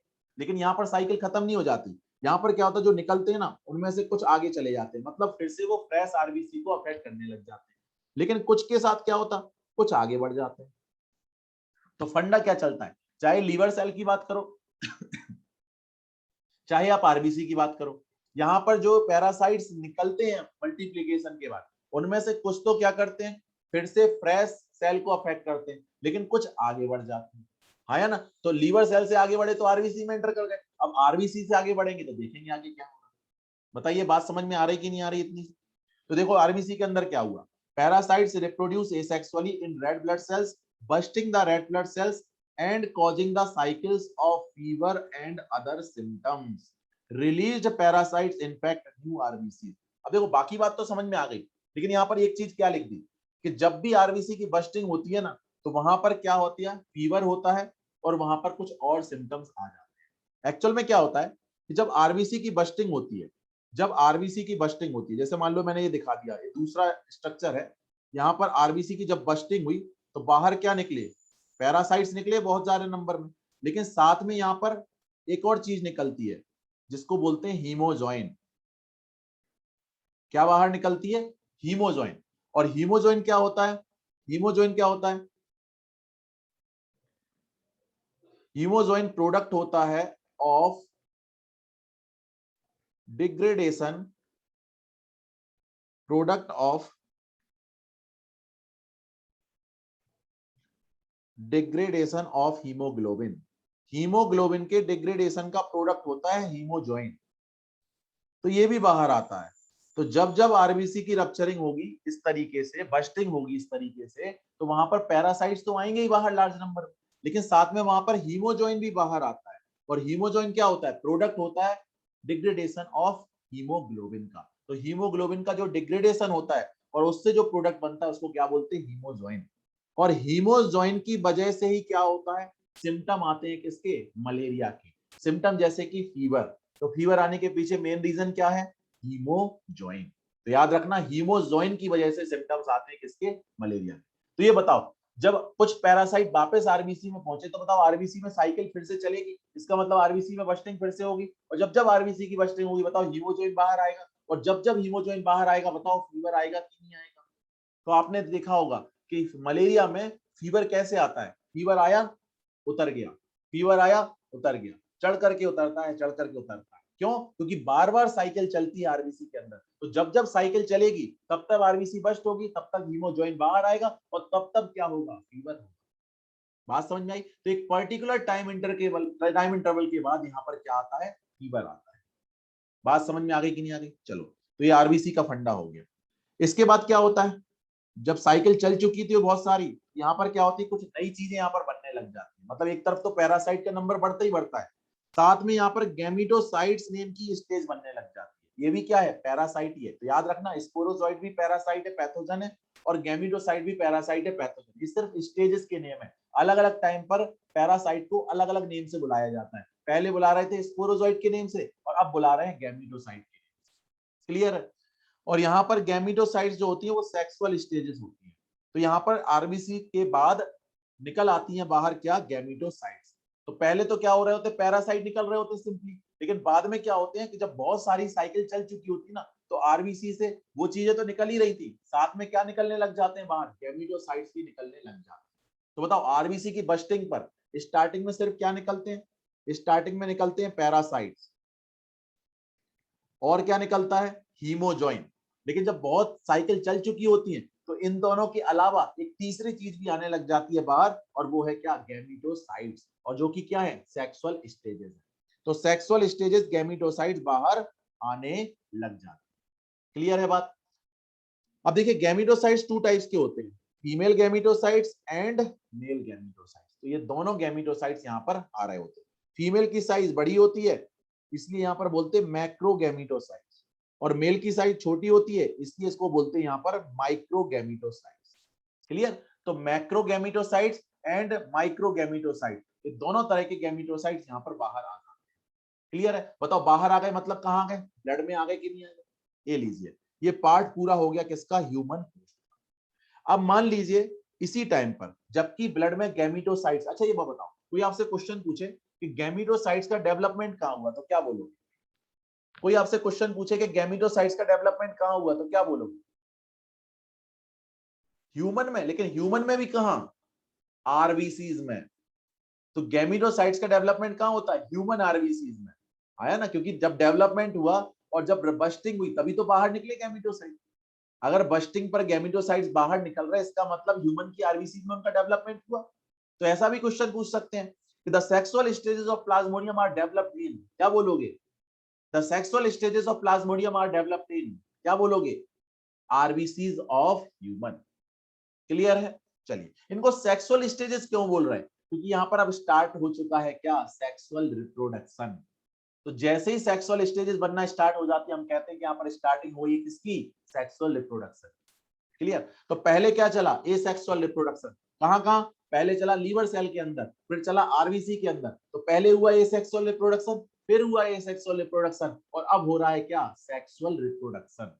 लेकिन अभी सिर्फ स्टार्टिंग हुई है, कंप्लीट नहीं हुआ है। कंप्लीट कहां होगा, फर्टिलाइजेशन के साथ। कहां कंप्लीट होगा, मॉस्किटो के अंदर। इसीलिए तो मॉस्किटो को क्या बोलते हैं, प्राइमरी होस्ट। मैंने बोला था ना, मॉस्किटो को बोलते हैं प्राइमरी होस्ट। इसका मतलब वहां पर क्या हो रहा होता है, कंप्लीट हो रहा होता है फर्टिलाइजेशन, सेक्सुअल रिप्रोडक्शन। बताइए बात समझ में आ रही कि नहीं आ रही? चलो बात करते हैं आगे। अब क्या हुआ, अब फिर से आपको किसी एक मॉस्किटो ने बाइट कर लिया। बताओ अब फिर से कोई मॉस्किटो आपको बाइट करेगा तो सलाइवा उसकी हमारी ब्लड में आएगी और हमारा ब्लड उसकी गट में जाएगा, है ना? अब देखो सलाइवा इंपॉर्टेंट नहीं है, क्योंकि सलाइवा में पैथोजन आए तो ठीक है और नहीं आए तो भी ठीक है, अब उसकी बात नहीं करनी है। अब बात करेंगे किसकी, ब्लड की। क्यों? क्योंकि अब हमारे ब्लड में क्या है, अब हमारे ब्लड में क्या है, गैमेटोसाइट। और पहले सलाइवा के साथ क्या आए थे, स्पोरोजोइट्स। तो पहले आपने फोकस किया किस पर, सलाइवा पर। अब फोकस किस पर कर रहे हो, अब फोकस कर रहे हो आप ब्लड पर। बात समझ में आ गई ना? तो जैसे ही कोई मॉस्किटो आपको बाइट करेगा दोबारा से, तो आपका ब्लड अब उसकी गट में चला जाएगा। बताओ जब ब्लड जाएगा गट में तो कहीं ना कहीं गैमेटोसाइट्स भी तो उसकी गट में जाएंगे कि नहीं जाएंगे? ये लीजिए, female mosquito takes up gametocytes with blood meal. Blood meal के साथ उसकी बॉडी में, उसकी गट में क्या पहुंच गए, ब्लड के साथ गैमेटोसाइट्स पहुंच गए। गट मतलब समझते हो, एलिमेंट्री कैनाल, डाइजेस्टिव ट्रैक्ट। उसकी डाइजेस्टिव ट्रैक्ट में पहुंच गया क्या, ब्लड, और ब्लड के साथ क्या पहुंच गए, गैमेटोसाइट्स। अब वहां पर क्या होता है, वहां पर होता है मैच्यूरेशन ऑफ गैमेटोसाइट्स। वहां क्या होता है गट में, मैच्यूरेशन होता है किसका, गैमेटोसाइट्स का। तो मैच्यूरेशन ऑफ गैमेटोसाइट्स किसमें, इनटू गैमीट्स। तो जो गैमेटोसाइट्स है उनका मैच्यूरेशन हो जाता है गट में और वो क्या बन जाते हैं, गैमीट्स बन जाते हैं। तो फीमेल गैमेटोसाइट क्या बन जाएगा, फीमेल गैमीट, और मेल गैमेटोसाइट क्या बन जाएगा, मेल गैमीट। बताओ गट में दोनों चीजें हो गई, फीमेल गैमीट और मेल गैमीट। तो अगर मैं बात करूं गट की, तो बताओ गट में दोनों चीजें हैं, फीमेल गैमीट भी है और मेल गैमीट भी है। बताओ कुछ इस तरीके का फंडा बनेगा कि नहीं बने? क्या हो जाएगा यहाँ पर, फर्टिलाइजेशन हो जाएगा। तो सबसे पहले होता है फर्टिलाइजेशन। बताओ अगर कोई आपसे पूछे कि फर्टिलाइजेशन कहाँ होता है तो आप क्या बोलोगे, in the gut of mosquito. आया ना? और इन द मॉस्किटो अगर गट में हो रहा है तो इसीलिए तो मॉस्किटो होस्ट को क्या बोलते हैं, प्राइमरी होस्ट बोलते कि नहीं बोलते? तो जहां पर फर्टिलाइजेशन होता है वहां पर हम बोलते हैं उसको, होस्ट को क्या, प्राइमरी होस्ट। बताइए बात समझ में आ गई कि नहीं आ गई? बताइए बात समझ में आई या नहीं आई? यहां पर हो जाएगा फर्टिलाइजेशन कंप्लीट। बताइए सेक्सुअल रिप्रोडक्शन कंप्लीट हो गया कि नहीं हुआ? तो अगर कोई आपसे पूछे कि सेक्सुअल रिप्रोडक्शन की स्टार्टिंग कहां होती तो बोलोगे मॉस्किटो में। लेकिन अगर कोई पूछे सेक्सुअल रिप्रोडक्शन कंप्लीट कहां होता तो बोलोगे आप मॉस्किटो के, सॉरी गलत बोल गया मैं। अगर कोई आपसे पूछे सेक्सुअल रिप्रोडक्शन स्टार्ट कहां होता तो बोलोगे ह्यूमन में, और कोई आपसे पूछे सेक्सुअल रिप्रोडक्शन कंप्लीट कहां होता तो बोलोगे मॉस्किटो में। आया ना? बताइए बात समझ में आ गई कि नहीं आ गई? तो स्टार्टिंग कहां होती, ह्यूमन में। कंप्लीट कहां होता, मॉस्किटो में। स्टार्टिंग कहां होती, ह्यूमन की आरबीसी में। कंप्लीट कहां होता, गट में। किसकी, मॉस्किटो की। फंडा समझ में आ गया? और इसीलिए मॉस्किटो को क्या बोलते हैं, प्राइमरी होस्ट बोलते हैं। ठीक है बात? चलो अब यहाँ पर फर्टिलाइजेशन हो गया, उसके बाद क्या होता है, डेवलपमेंट होता है। तो डेवलपमेंट में क्या होता है, सबसे पहले तो क्या बनता है, जाइगोट।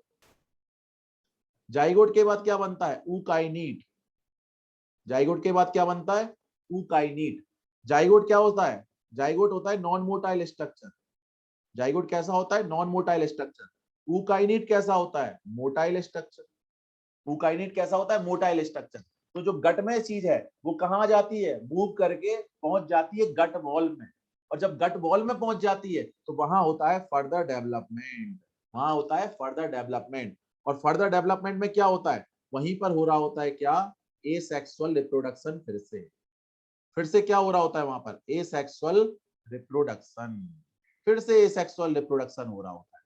और एसेक्सुअल रिप्रोडक्शन से क्या बन रहे होते हैं, स्पोरोजॉइट्स बन रहे होते। तो पहले बना जाइगोट, फिर बना ऊकाइनिट। ऊकाइनिट होता है मोटाइल। मोटाइल होने की वजह से ये पहुंच जाता है कहाँ, गट से गट वॉल में। और जब गट वॉल में पहुंच गया तो वहां होता है इसमें एसेक्सुअल रिप्रोडक्शन। और एसेक्सुअल रिप्रोडक्शन से बनते हैं फिर से क्या, स्पोरोजॉइट्स। और ये स्पोरोजॉइट्स मूव कर जाते हैं, कहाँ कर जाते हैं, मूव कर जाते हैं। मतलब लिखा हुआ है sporozoite escape from gut and migrate to the mosquito's salivary gland। यानी ये फाइनली गट से कहां पहुंच जाते हैं, सलाइवरी ग्लैंड में पहुंच जाते हैं। और वहां जाकर के क्या हो जाते हैं, स्टोर हो जाते हैं। तो जब ये मॉस्किटो जिसकी सलाइवरी ग्लैंड में स्पोरोजॉइट है, जब ये मॉस्किटो किसी को बाइट करेगा तो बताओ उसकी सलाइवा के साथ स्पोरोजॉइट जाएंगे कि नहीं जाएंगे, उसकी सलाइवा के साथ स्पोरोजॉइट जाएंगे कि नहीं जाएंगे, आया ना। तो इस तरीके से लाइफ साइकिल क्या हो जाती है, कंप्लीट हो जाती है। बताओ एसेक्सुअल रिप्रोडक्शन कहां कहां हुआ, पहले हुआ ह्यूमन में, लीवर में, आरबीसी में, फिर कहां हुआ, मॉस्किटो में भी। सेक्सुअल रिप्रोडक्शन कहां हुआ, कंप्लीट हुआ मॉस्किटो में, स्टार्ट हुआ ह्यूमन में। तो बताओ पहले सेक्सुअल रिप्रोडक्शन, फिर सेक्सुअल रिप्रोडक्शन, फिर सेक्सुअल रिप्रोडक्शन, फिर सेक्सुअल रिप्रोडक्शन, आया ना। सर क्या इन्फेक्टेड मॉस्किटो में पैरासाइट एसेक्सुअल रिप्रोडक्शन नहीं होता, समझा नहीं बेटा आपके क्वेश्चन को, समझा नहीं आपके क्वेश्चन को प्रियांशु बेटा, दोबारा समझाओ क्वेश्चन को।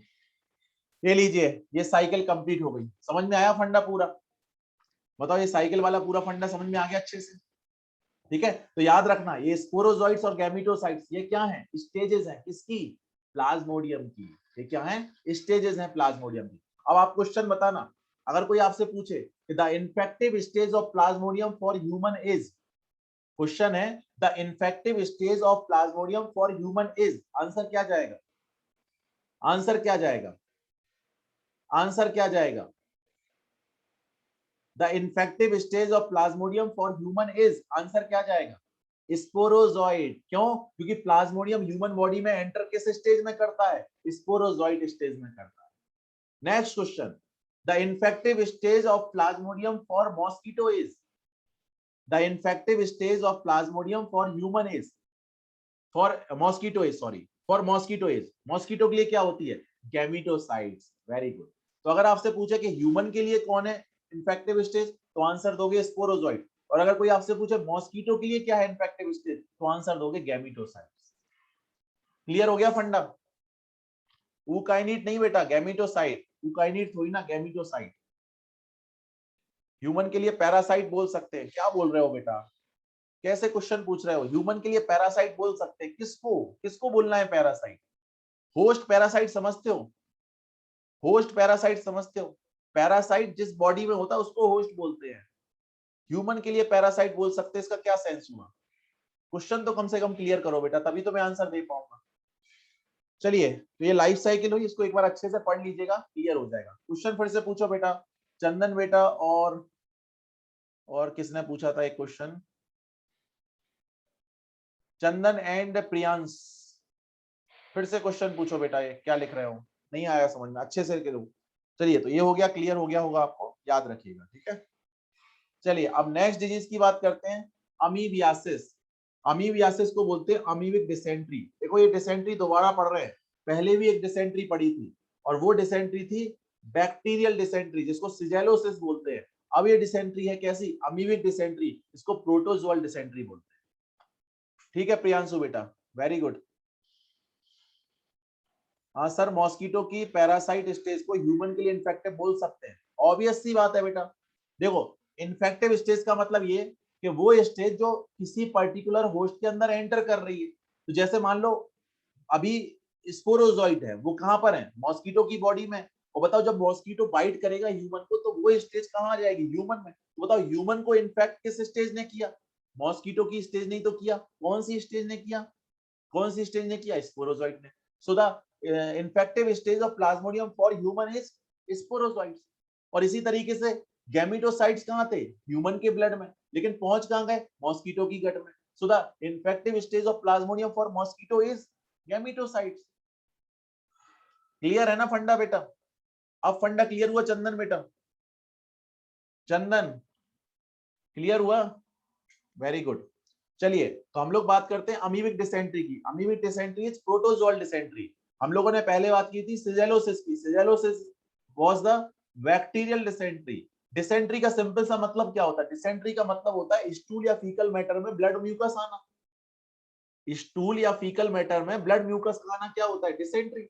और डिसेंट्री के अलग अलग टाइप है, बैक्टीरियल डिसेंट्री, प्रोटोजोअल डिसेंट्री। पहले बात की थी बैक्टीरियल डिसेंट्री की, अब बात कर रहे हैं प्रोटोजोअल डिसेंट्री की, उसको बोला था सिजेलोसिस, इसको बोल रहे हैं अमीबिक डिसेंट्री। आया ना, अमीबियासिस, क्लियर। चलिए पैथोजन की बात करते हैं। पैथोजन होता है इसका एंट अमीबा हिस्टोलिटिका, प्रोटोजोअन है, इसलिए अमीबियासिस क्या है, प्रोटोजोअन डिजीज है। So the malaria and amoebiasis are protozoan diseases. Malaria and amoebiasis are protozoan diseases. चलिए एक और आंसर दीजिए, फिर से क्वेश्चन पूछता हूं। Malaria is caused by, malaria is caused by, question आया सिंपल सा, मलेरिया इज कॉज्ड बाय, क्या आंसर करोगे, प्लाज्मोडियम या फिर मॉस्किटो, क्या आंसर करोगे, प्लाज्मोडियम या मॉस्किटो। मॉस्किटो मत कर देना बेटा, पूछा क्वेश्चन क्या है मैंने, malaria is caused by, positive organism की बात हो रही है, मतलब प्लाज्मोडियम।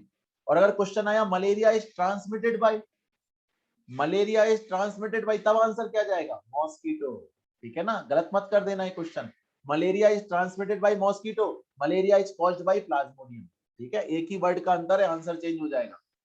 चलो, ये पैरासाइट होता है लार्ज इंटेस्टाइन का, तो ह्यूमन की लार्ज इंटेस्टाइन का पैरासाइट होता है एंट अमीबा हिस्टोलिटिका।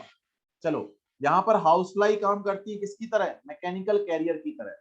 और यहाँ पर रूट क्या बन जाता है, यहाँ पर रूट बन जाता है फीकल ओरल रूट।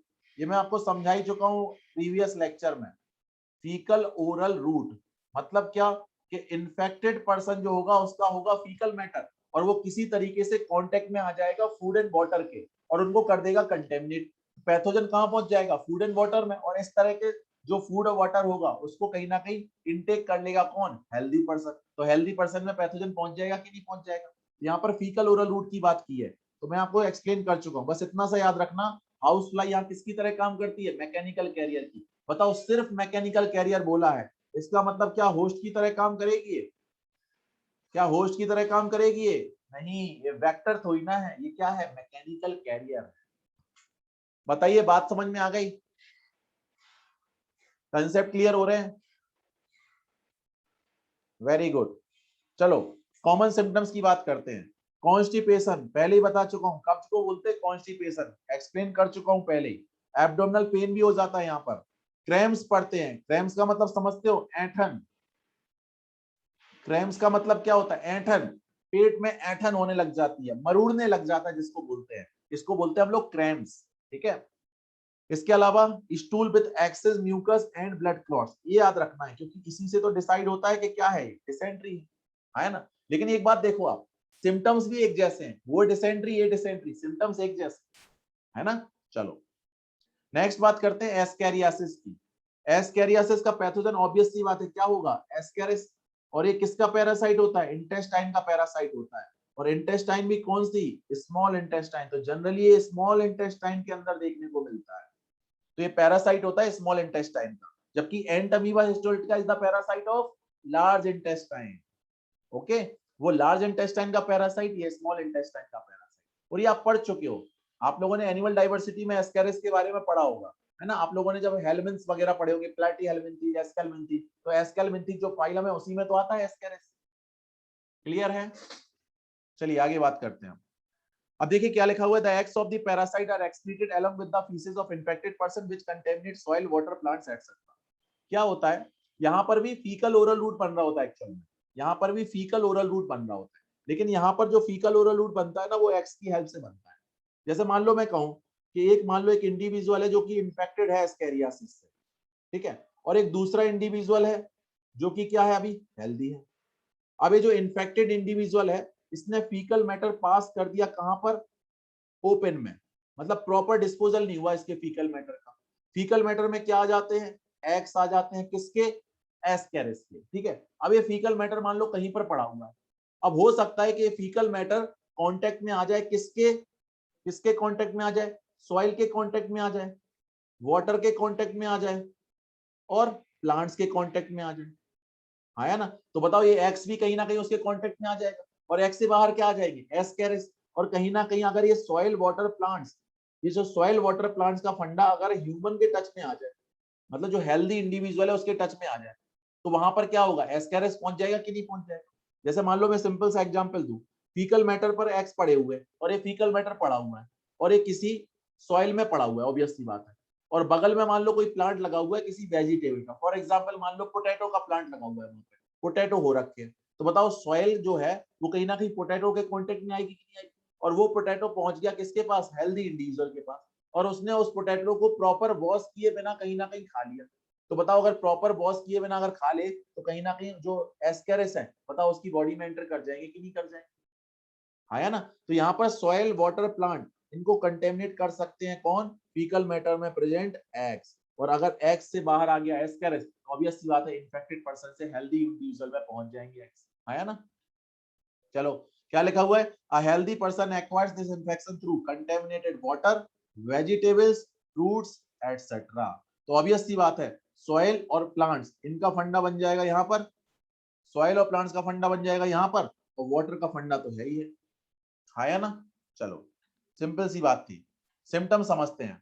सिम्टम्स क्या, यहाँ पर इंटरनल ब्लीडिंग होती है, ऑब्वियस सी बात है एस्कैरिस जो है उस पर हुक्स एंड सकर्स वाला फंडा होगा कि नहीं होगा, तो हुक्स की हेल्प से अपने आप को अटैच किया होगा इंटेस्टाइनल वॉल पर, और बताओ जब हुक्स कहीं ना कहीं उसकी हेल्प से अटैच किया होगा तो हुक की वजह से क्या वहां पर थोड़ा बहुत ब्लड बाहर नहीं आ रहा होगा वॉल से, तो बताओ इंटरनल ब्लीडिंग होगी कि नहीं होगी। नेक्स्ट मस्कुलर पेन होता है, नेक्स्ट फीवर आ जाता है, नेक्स्ट एनीमिया हो जाता है। ऑब्वियस सी बात है अगर इंटरनल ब्लीडिंग हो रही होगी तो थोड़ा बहुत जब ब्लड लॉस होगा और लंबे टाइम तक अगर ब्लड लॉस होते रहे तो बताओ एनीमिया का फंडा बन जाएगा कि नहीं बन जाएगा। बिल्कुल सही बात है चंदन, हाइजीन इज मोस्ट इंपॉर्टेंट, बिल्कुल सही बात है, इसीलिए तो बोलते हैं फ्रूट्स एंड वेजिटेबल्स को प्रॉपर वॉश करके खाना चाहिए, इसीलिए बोलते हैं, ठीक है। चलो एनीमिया के बाद बात करते हैं, यहाँ पर ब्लॉकेज हो जाता है इंटेस्टाइनल पैसेज का। ऑब्वियस सी बात है कि एस्कैरिस है कहां पर, स्मॉल इंटेस्टाइन में, इंटेस्टाइन में, अगर इनका नंबर बढ़ता चला जाए तो कहीं ना कहीं ये जो इंटेस्टाइनल पाथवे है क्या उसको ये ब्लॉक नहीं कर देंगे, है ना। तो यहाँ पर ब्लॉकेज भी हो जाता है नंबर बढ़ने पर, तो जब नंबर बढ़ जाता है तो उसकी वजह से ऐसा होता है, तो नंबर बढ़ने पर ऐसा होता है, बात समझ में आ गई ना। चलो नेक्स्ट बात करते हैं एलिफेंटियासिस। एलिफेंटियासिस का अनदर नेम होता है फाइलेरियासिस, और हिंदी में इसको बोलते हैं हाथी पांव। क्या बोलते हैं, हाथी पांव। जैसे एलिफेंट्स की जो पैर होते हैं ना उतनी थिकनेस वाले अगर पैर हो जाएं तो इसको क्या बोलते हैं हम लोग, एलिफेंटियासिस। एलिफेंट, एलिफेंटियासिस समझ में आ रहा है। तो जैसे एलिफेंट्स की जो लेग्स होती है ना, टांगे होती है, पैर होते हैं, जितने थिकनेस के होते हैं वैसे अगर थिकनेस के पैर आपके हो जाएं तो आपको बोला जाएगा आपको क्या हो गया, हाथी पांव हो गया, एलिफेंटियासिस हो गया। हालांकि इसके लिए अनदर नेम यूज करते हैं क्या, फाइलेरियासिस। क्या यूज करते हैं, फाइलेरियासिस। इसका पैथोजन क्या होता है, वुचेरेरिया। वुचेरेरिया पैथोजन क्या होता है, वुचेरेरिया। और इसकी अलग अलग स्पीसीज यहाँ पर कर सकती हैं ऐसा, जैसे एक स्पीसीज है वुचेरेरिया बैंक्रॉफ्टाई, एक स्पीसीज है वुचेरेरिया मलाई, है ना। तो ये सब क्या है, ये सब वो पैथोजन है जो कि कॉज करते हैं क्या, फाइलेरियासिस, इसलिए इनको क्या बोलते हैं, फाइलेरियल वर्म भी बोलते हैं, क्योंकि ये फाइलेरियासिस कॉज करते हैं इसलिए इनको क्या बोलते हैं, फाइलेरियल वर्म भी बोलते हैं। तो फाइलेरियासिस कॉज करने की वजह से फाइलेरियल इनको वर्म्स बोला जाता है। आगे देखते हैं ये पैथोजन कैसे जाते हैं एक हेल्दी पर्सन में। तो एक इन्फेक्टेड इंडिविजुअल से एक हेल्दी इंडिविजुअल के अंदर ये जाते हैं, किसकी हेल्प से, फीमेल मॉस्किटो की हेल्प से, फीमेल मॉस्किटो की हेल्प से। तो जब फीमेल मॉस्किटो बाइट कर लेता है तब एक इन्फेक्टेड इंडिविजुअल से हेल्दी इंडिविजुअल में पहुंच जाते हैं। लेकिन आप देखो यहाँ पर फिर से क्या क्या टर्म यूज कर रखा है, वेक्टर। तो मतलब यहाँ पर होस्ट और कैरियर दोनों का फंडा बन रहा कि नहीं बन रहा, है ना, होस्ट एंड कैरियर दोनों का फंडा बन रहा कि नहीं बन रहा, ठीक है। अच्छा, यहाँ पर सिर्फ फीमेल मॉस्किटो लिख रखा है, लेकिन यहाँ पर क्लियर नहीं बोल रखा कि कौन सा मॉस्किटो। हालांकि most of the time, most of the incidences में देखने को मिला है कि यहाँ पर क्यूलेक्स मॉस्किटो अपना रोल प्ले करता है, क्यूलेक्स। लेकिन ऐसा बोलना जरूरी नहीं है कि आप बोलो कि हर बार क्यूलेक्स की वजह से ऐसा होता हो, नहीं, किसी भी मॉस्किटो की वजह से ऐसा हो सकता है, इसलिए एनसीईआरटी ने क्लियर नहीं लिखा। लेकिन अगर फिर भी कोई पूछ ले ऑप्शन में सारे मॉस्किटो दे दे, तो फिर आप किसको टिक करना अच्छा है, क्यूलेक्स को टिक करना अच्छा है। तो यहां पर मैं लिख दे रहा हूं फीमेल क्यूलेक्स, और क्यूलेक्स के ब्रैकेट में लिख देता हूं मेनली। तो मेनली किसकी वजह से, क्यूलेक्स की वजह से क्या होता है, ट्रांसमिट होता है। तो आपने 3 टाइप्स के मॉस्किटोस देख लिए, Aedes aegypti, Anopheles and Culex. Aedes aegypti, Anopheles and Culex, आया ना। और इनसे आपने देखा कि अलग अलग टाइप की डिजीज क्या हो रही है, ट्रांसमिट हो रही है। क्लियर है। चलो सिम्टम्स की बात करते हैं।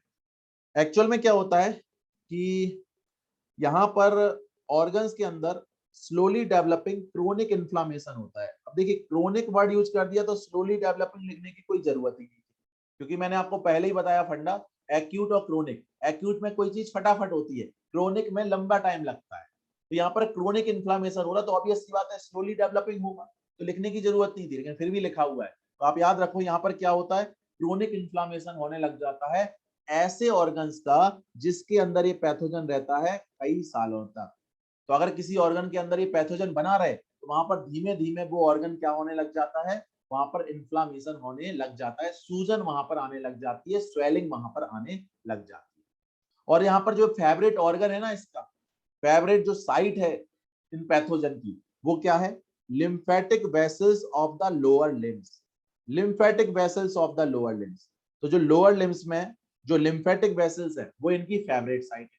मतलब जब पैथोजन बॉडी में आता है तो ये पैथोजन किसी भी ऑर्गन में रह सकता है, लेकिन फाइनली इनका जो फेवरेट ऑर्गन है या फेवरेट साइट जो है इनकी रहने की, वो है lymphatic vessel of lower limbs. तो बताओ वहीं पर बने रहेंगे लंबे टाइम तक। तो जब वो लंबे टाइम तक यहाँ पर बने रहेंगे, तो बताओ यहाँ पर क्या होने लग जाएगा, इन्फ्लामेशन होने लग जाएगा, यहाँ पर स्वेलिंग होने लग जाएगी। और जब स्वेलिंग होने लग जाएगी, आप खुद सोचो, लिम्फेटिक वेसल्स पर अगर स्वेलिंग हो जाएगी, तो बताओ जो लिम्फेटिक वेसल्स हैं लोअर लिम्स के अंदर, क्या लोअर लिम्स की थिकनेस भी नहीं बढ़ने लग जाएगी। तो यहाँ पर धीमे धीमे लोअर लिम्स की थिकनेस भी यहाँ पर बढ़ने लग जाती है। और जब थिकनेस बढ़ जाएगी, तो बताओ एलिफेंट के पैरों जैसी थिकनेस हो जाएगी कि नहीं हो जाएगी, इसीलिए क्या बोलते हैं, एलिफेंटियासिस यहाँ पर बोलते हैं। क्लियर। कई बार जेनाइटल ऑर्गन्स भी अफेक्टेड हो जाते हैं, कई बार जेनाइटल ऑर्गन्स भी अफेक्टेड हो जाते हैं। और जब जेनाइटल ऑर्गन्स अफेक्टेड हो जाते हैं, तो कहीं ना कहीं उनमें ग्रॉस डिफॉर्मिटी देखने को मिलती है, मतलब वहां पर स्ट्रक्चरल चेंजेस देखने को मिल जाते हैं, मतलब स्ट्रक्चर ही चेंज हो जाता है एक तरीके से। बात समझ में आ गई कि नहीं आ गई। तो the genital organs are also often affected resulting in gross deformity. जो जेनाइटल ऑर्गन्स होते हैं उनमें परमानेंट डिफॉर्मेशन हो जाता है, उनका स्ट्रक्चर गड़बड़ा जाता है। क्लियर। आगे देखो, ये आप फोटो देख सकते हो, यहाँ पर आप देख सकते हो एलिफेंटियासिस में आप देख सकते हो कि लोअर लिम्ब में आप देख सकते हो इन्फ्लामेशन, और जेनाइटल ऑर्गन्स में भी आप देख सकते हो इन्फ्लामेशन हो रखा है। आ गई बात समझ में। तो ये किसका केस है, एलिफेंटियासिस का केस है। क्लियर। चलो आगे बात करते हैं रिंग बम्स की। रिंग बम्स को हिंदी में बोलते दाद, है ना, रिंग बम्स को हिंदी में क्या बोलते, दाद बोलते हैं। तो देखिए one of the most common infectious disease है ह्यूमन की। ऐसा ही कुछ कुछ हमने कॉमन कोल्ड के लिए बोला था, तो कॉमन कोल्ड भी क्या है, one of the most infectious disease है। इसी तरीके से रिंगवर्म्स भी क्या है, one of the most common infectious disease है। ये फंगल डिजीज है। अब हम पढ़ रहे हैं फंगल डिजीज, हमने सारी वैरायटी पढ़ ली, अब फंगल डिजीज की बात। यहाँ पर देखो लिखा हुआ है, many fungi belonging to the genera genus, कौन कौन से, माइक्रोस्पोरम, ट्राइकोफाइटोन एंड एपिडर्मोफाइटन। इन जीनस को बिलोंग करने वाली जो फंजाई है वो कॉज कर सकती हैं आपको क्या, रिंग वर्म्स। कॉमन सिम्टम क्या होते हैं, कॉमन सिम्टम ये होते हैं, अपीयरेंस हो जाता है ड्राई स्केली लीजन्स, लीजन्स मतलब घाव, ड्राई मतलब सूखा सूखा सा, स्केली मतलब जहां पर पपड़ी बन रही हो। तो ऐसे घाव बनने लग जाते हैं जो ड्राई होते हैं, स्केली होते हैं, जहां पर पपड़ी हो रही होती है एक तरीके से, on various parts of the body such as skin, nails and scalp, scalp मतलब खोपड़ी एक तरीके से। तो यहाँ पर क्या होते हैं, घाव बनने लग जाते हैं, लीजन्स बनने लग जाते हैं। और वो कैसे होते हैं घाव, वो कैसे होते हैं लीजन्स, ड्राई होते हैं, स्केली होते हैं। These lesions are accompanied by intense itching, इनमें क्या हो रही होती है, जबरदस्त खुजली हो रही होती है। आगे देखो एक पॉइंट लिखा हुआ है कि कब कब ऐसा होता है कि आपको रिंगवर्म्स हो जाए।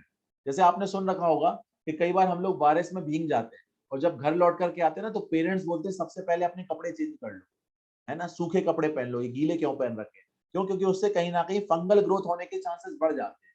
क्योंकि फंजाई के लिए जो हीट है और मॉइस्चर है ये कहीं ना कहीं उनको हेल्प करते हैं ग्रो करने में। तो कहीं पर भी अगर हीट एंड मॉइस्चर मिल जाए तो फंजाई जो है वो इजिली ग्रो कर पाते हैं। हाँ, क्योर वगैरह की बात नहीं करते बेटा हम लोग इस लेवल पर। चंदन बेटा क्योर की बात नहीं करते हैं, ठीक है, वो सब आप एमबीबीएस में पढ़ोगे, ठीक है। क्योर की बात नहीं करते हैं। हालांकि अगर ग्रॉस डिफॉर्मिटी हो जाए तो फिर उसका कोई क्योर नहीं होता, है ना। अगर एक बार ऑर्गन का स्ट्रक्चर डैमेज पहुंच जाए ऑर्गन को तो फिर उसका कोई क्योर नहीं होता, है ना। तो यहाँ पर क्या बात कर रहे हैं कि हीट एंड मॉइस्चर जो होते हैं वो हेल्प करते हैं इस तरह की फंजाई को ग्रो करने में। अब इससे क्या होता है, जैसे मान लो मैंने बारिश वाला एग्जांपल बताया, पानी में आप भीग करके आए, तो जैसे मान लो आपने कपड़े पहन रखे भीगे हुए, तो बताओ वहां पर मॉइस्चर मिलेगा कि नहीं मिलेगा? मिलेगा। और कहीं ना कहीं आपने कपड़े पहन रखे तो हीट भी मिल रही है थोड़ी सी, तो हीट और मॉइस्चर दोनों मिल रहे, इसलिए इस तरह की कंडीशन में फंजाई ग्रो कर जाती है और आपको रेनी सीजन में आपको फंगल ग्रोथ होने के चांसेस ज्यादा हो जाते हैं, आपको रिंगवर्म होने के चांसेस ज्यादा हो जाते हैं। हाँ, इतना जल्दी नहीं उगती लेकिन फिर भी चांसेस तो बनते हैं ना बेटा, कि नहीं बनते? चांसेस तो बनते हैं कि नहीं बनते हैं? अगर थोड़ा सा भी ग्रो कर गई यहाँ पर हीट एंड मॉइस्चर की वजह से तो बताओ चांसेस बढ़ेंगे कि नहीं बढ़ेंगे? लेकिन फिर भी ऐसी जगह पर चांसेस ज्यादा होते हैं जहां पर कंटिन्यूअसली हीट एंड मॉइस्चर बना रहता है। जैसे अगर मैं बात करूं ग्रोइन रीजन की, तो ग्रोइन रीजन में हीट एंड मॉइस्चर दोनों का फंडा होता है, क्योंकि वहां स्वेटिंग हो रही होती है तो मॉइस्चर और हीट तो होती ही होती है। इसके अलावा इन बिटवीन द टोज, उंगलियों के बीच में, जो पैरों की उंगली होती है उनके बीच में, क्योंकि वहां पर भी कंटिन्यूअसली क्या रहती है, हीट एंड मॉइस्चर का फंडा रहता है। तो इस तरह से क्या होता है, फंगल ग्रोथ के चांसेस क्या हो जाते हैं, बढ़ जाते हैं। आगे देखिए, ringworms are generally acquired from soil. Ringworms are generally acquired from soil. Soil की हेल्प से रिंगवर्म्स एक्वायर की जाती है। जैसे मान लो कभी हुआ कि बिना शूज के निकल गए, बिना चप्पल सैंडल के निकल गए, है ना, कहीं पर पार्क वगैरह में घूमने के लिए और सॉइल पर चल रहे हैं, तो क्या होता है कि सॉइल में जो फंजाई है वो कहीं ना कहीं आपकी बॉडी पर आ जाती है ना। तो ringworms are generally acquired from soil और बाय यूजिंग टॉवेल्स, क्लॉथ्स और even the comb of infected individual, या फिर जो इन्फेक्टेड इंडिविजुअल है उसकी टॉवेल, क्लॉथ या फिर कॉम्ब यूज करने पर भी क्या हो सकता है, आपको रिंगवर्म हो सकता है। क्यों? क्योंकि जब भी आप इस तरह के आइटम यूज करोगे किसी इन्फेक्टेड इंडिविजुअल के और उसको मान लो रिंगवर्म हो रखा है, तो ऑब्वियस सी बात है इन ऑब्जेक्ट्स पर कहीं ना कहीं वो फंजाई जरूर होगी और आपने इनका यूज कर लिया तो वो फंजाई आप तक पहुंच जाएगी, है ना। तो so ringworms are generally acquired from soil और बाय यूजिंग टॉवेल्स, क्लॉथ्स और even the comb of infected individuals. Groin region मतलब एक तरीके से वेस्ट वाला जो रीजन होता है ना, कमर वाला रीजन, जहां पर एक तरीके से प्यूबिक हेयर्स होते हैं, जहां पर जेनिटल ऑर्गन्स होते हैं, उस रीजन को बोलते हैं ग्रोइन रीजन। ये देखिए एक डायग्राम दिखा रखा है ringworm affected area of the skin का, तो आप देख सकते हो यहाँ पर क्लियर आपको दिख सकता है, यहाँ पर एक स्केली लीजन दिखा रखा है ना, यहाँ पर एक व्हाइटिश पार्ट दिखा रखा है और इस तरह से क्या है, रिंगवर्म है। तो ये रिंगवर्म का एक डायग्राम यहाँ पर दिखा रखा है। चलिए अब बात करते हैं prevention and control of infectious disease. किस किस तरीके से प्रिवेंट करें, किस किस तरीके से कंट्रोल करें इन्फेक्शियस डिजीज को, ये भी सब एनसीईआरटी की लाइन है। तो सबसे पहले लिखा है इन केस ऑफ फूड और वाटर बॉर्न डिजीज, ऐसी डिजीज जो कि कंटेमिनेटेड फूड या वाटर से होती है, जैसे कि टाइफाइड, जैसे कि अमीबियासिस, जैसे कि एस्केरियासिस, इन सबको प्रिवेंट या कंट्रोल करना है तो क्या करना होना चाहिए। देखो सबसे पहले तो मेंटेन करो पर्सनल एंड पब्लिक हाइजीन, खुद की साफ सफाई रखो और अपने आसपास जो एरिया है उसकी साफ सफाई रखो। दूसरा, सबसे पहले बात करते हैं मेजर्स फॉर पर्सनल हाइजीन, मतलब अपनी साफ सफाई रखने के लिए आप क्या क्या कर सकते हो। आप अपनी बॉडी को क्लीन रख सकते हो, रेगुलर बाथ ले सकते हो। इसके अलावा आप कंजप्शन कर सकते हो क्लीन ड्रिंकिंग वाटर का, फूड का, वेजिटेबल्स का, फ्रूट्स का। क्लीन का मतलब वेजिटेबल्स एंड फ्रूट्स को खाने से पहले उनको प्रॉपर वॉश कर सकते हो, है ना। चलिए अब बात करते हैं मेजर्स फॉर पब्लिक हाइजीन, मतलब अपने आसपास की चीजें हैं उनमें हम हाइजीन कैसे मेंटेन करें। तो आप क्या कर सकते हो, प्रॉपर डिस्पोजल कर सकते हो वेस्ट का एंड एक्सक्रीटा का। एक्सक्रीटा में आप फीकल मैटर भी काउंट कर सकते हो, तो इनका प्रॉपर डिस्पोजल होना चाहिए। मतलब जैसे फीकल मैटर है, एक्सक्रीटा वगैरह, यूरिन वगैरह, इनको पास करना चाहिए टॉयलेट्स वगैरह में, ऐसा नहीं कि कहीं ओपन में पास कर रहे हो इनको, है ना। और कहीं ना कहीं जो हाउस होल्ड वेस्ट होता है ना, गार्बेज वगैरह, उसका भी प्रॉपर डिस्पोजल होना चाहिए। इसके अलावा पीरियडिक क्लीनिंग होनी चाहिए एंड डिसइंफेक्शन होना चाहिए वाटर रिजर्वायर्स का, पूल्स का, सी पूल्स का, टैंक्स का। मतलब साफ सफाई लगातार होती रहनी चाहिए इन जगहों का। और कहीं ना कहीं इनमें जो वाटर है उसको डिसइंफेक्ट भी करते रहना चाहिए। ब्लीचिंग पाउडर वगैरह जैसी चीज कोई मिलाई जा सकती है ना, जैसे स्विमिंग पूल में वहां पर ओजोन गैस छोड़ी जा सकती है, जिससे क्या हो जाएगा, वहां का वाटर डिसइंफेक्ट हो जाएगा, है ना। इसके अलावा पब्लिक कैटरिंग जैसे कि मैस हो गया, है नहीं, जैसे कि रेस्टोरेंट हो गया, है ना, एटसेट्रा। ये जो पब्लिक कैटरिंग जहां पर होती है वहां पर आप क्या मेंटेन कर सकते हो, हाइजीन मेंटेन कर सकते हो, है ना, हाइजीनिक प्रैक्टिसेस वहां पर ऑब्जर्व की जानी चाहिए, है ना। हाँ बेटा, क्लोरीन गैस, बिल्कुल सही बात है, ब्लीचिंग पाउडर जो होता है ना वो एक्चुअल में क्लोरीन गैस ही तो बना रहा होता है ना। चलिए अब बात करते हैं एयरबॉर्न डिजीज की, मतलब एयर इनहेल करने पर जो डिजीज हो रही होती है, जैसे कि निमोनिया, जैसे कि कॉमन कोल्ड, इनको कैसे प्रिवेंट करें, कंट्रोल करें। तो यहाँ पर लिखा हुआ है, ऊपर जो बातें बताई गई उनके अलावा आप क्या कर सकते हो, अवॉइड कर सकते हो क्या, close contact with the infected person, मतलब किसी को अगर ऐसी डिजीज हो रखी है तो उनके क्लोज कॉन्टेक्ट में आने से बचना चाहिए। इसके अलावा उनकी जो बिलोंगिंग्स हैं, उनके जो सामान है, उनके जो ऑब्जेक्ट्स हैं, उनको भी टच करने से बचना चाहिए। हाँ, ऐसा ही कुछ कुछ आप कोविड 19 पर भी बातें अप्लाई कर सकते हो। कोविड 19 भी तो एयरबॉर्न डिजीज है कि नहीं है, हाँ है ना, तो उस पर भी ये बातें अप्लाई होती है, इसीलिए तो हम मास्क पहनते हैं। मास्क क्यों पहनते हैं, ताकि किसी के ड्रॉपलेट्स हमारी बॉडी में ना एंटर कर जाए, है ना। और कहीं ना कहीं हम हैंड सैनिटाइज क्यों करते हैं, ताकि अगर हमने कोई ऑब्जेक्ट ऐसा टच कर लिया जहां पर कोविड 19 वायरस था, तो अगर वो हैंड पर आ गया है तो सैनिटाइज करने पर वो यही खत्म हो जाए, ऐसा ना हो कि हम अपने माउथ को टच करें, नोज को टच करें और वो कहीं ना कहीं हमारी बॉडी के अंदर पहुंच जाए। बात समझ में आ गई कि नहीं आ गई। आगे देखो, in case of diseases such as malaria, filariasis etcetera that are transmitted through insect vectors. अब ऐसी डिजीज की बात करते हैं जो कि इंसेक्ट की हेल्प से ट्रांसमिट होती है, जैसे मलेरिया, जैसे फाइलेरियासिस, बताया था ना, ये मॉस्किटो की वजह से ट्रांसमिट हो रही होती है।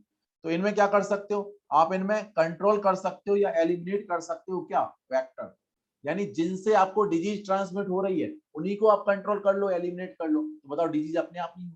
ये बताओ, अगर आपको कोई मॉस्किटो बाइट नहीं कर पा रहा किसी भी तरीके से, तो बताओ कि आपको मलेरिया जैसी डिजीज होने की पॉसिबिलिटी है क्या, नहीं है।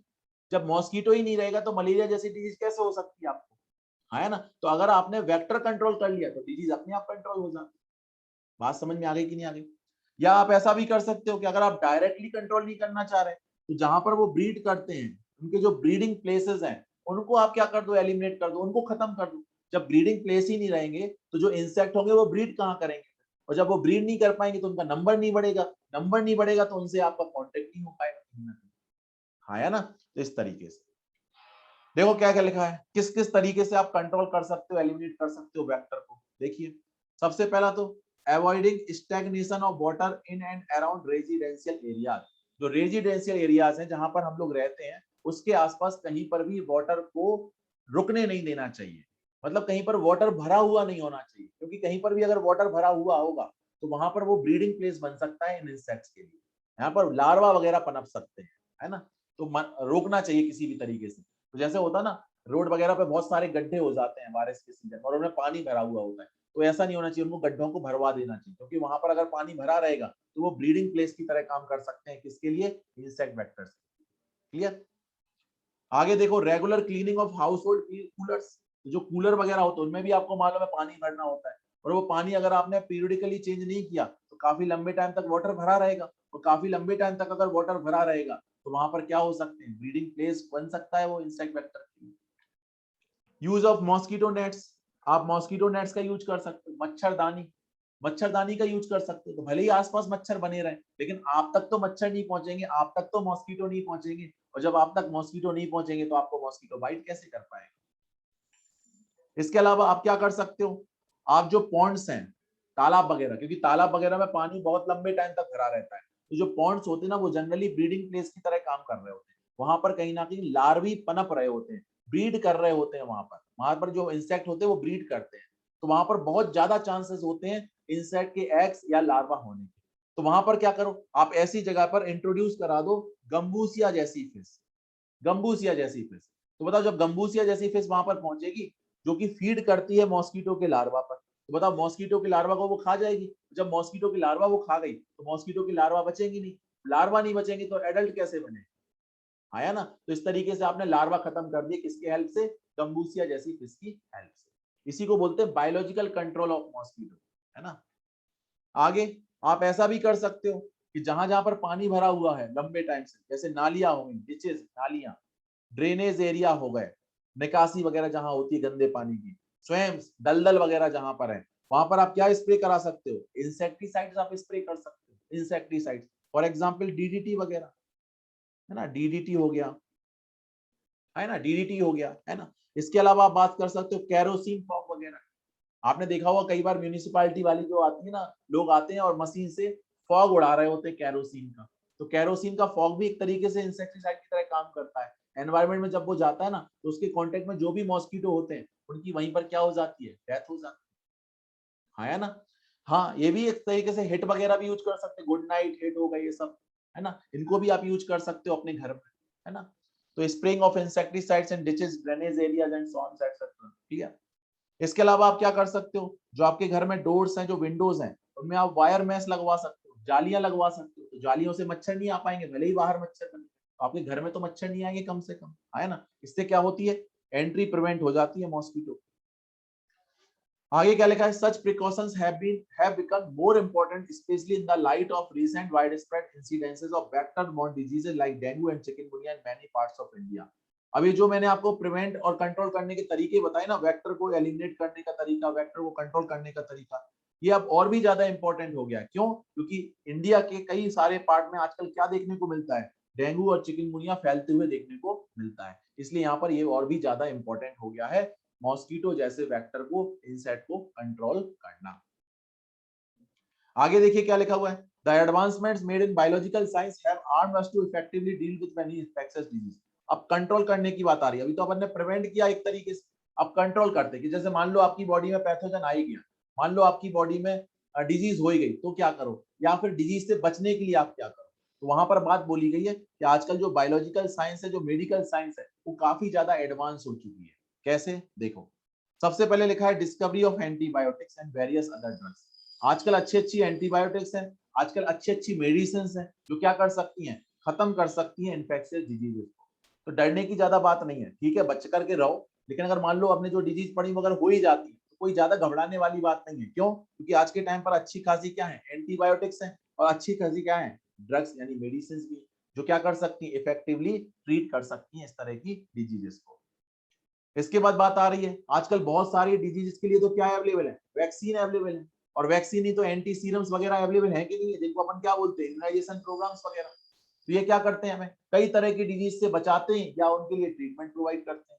जैसे आपको मालूम है कि स्मॉल पॉक्स की अगर हम बात करें, एक टाइम पर डेडली डिजीज होती थी, डेडली डिजीज मतलब बहुत सारे लोगों की डेथ हो जाती थी, बहुत खतरनाक डिजीज हुआ करती थी। लेकिन क्या हुआ, स्मॉल पॉक्स के लिए जब से वैक्सीन आ गई, हमने स्मॉल पॉक्स को हटा दिया अर्थ से कि नहीं हटा दिया, स्मॉल पॉक्स खत्म ही हो गया अर्थ पर, अब अर्थ पर देखने को ही नहीं मिलता स्मॉल पॉक्स, अब तो सिर्फ चिकन पॉक्स देखने को मिलता है, स्मॉल पॉक्स देखने को नहीं मिलता। ऐसे ही हमने कहीं ना कहीं पोलियो वैक्सीन से पोलियो को भी लगभग लगभग खत्म कर दिया, वरना पोलियो भी एक टाइम पर ऐसा लग रहा था कि यार बहुत खतरनाक डिजीज है, लेकिन हमने उसकी वैक्सीन बना करके उसको भी खत्म कर दिया। आप देखो ना, डब्ल्यूएचओ ने इंडिया को डिक्लेयर कर दिया है, डब्ल्यूएचओ ने इंडिया को पोलियो फ्री डिक्लेयर कर दिया है ना। तो आगे हम पोलियो जैसी डिजीज जो है, इनको भी क्या कर पा रहे हैं, खत्म कर पा रहे हैं। डिप्थीरिया, निमोनिया, टेटनस, ये कभी बहुत खतरनाक डिजीज मानी जाती थी, लेकिन इन सबको हमने कंट्रोल कर लिया with the help of vaccine, है ना। तो ज्यादा घबराने की बात नहीं है, वैक्सीनेशन कराओ, कई सारी डिजीज से तो आप वैसे ही बच जाओ।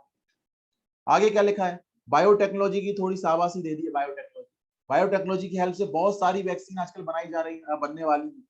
जैसे एक एग्जांपल बताया था मैंने, हेपेटाइटिस की, बताओ रिकॉम्बिनेंट डीएनए टेक्नोलॉजी से बनाई गई कि नहीं बनाई गई, शानदार वैक्सीन है। तो ऐसी और भी वैक्सीन आ जाएंगी आने वाले टाइम में, किसकी हेल्प से, बायोटेक्नोलॉजी की हेल्प से, है ना। तो ये सारी चीजें यहाँ पर हमने पढ़ ली, क्लियर है ना।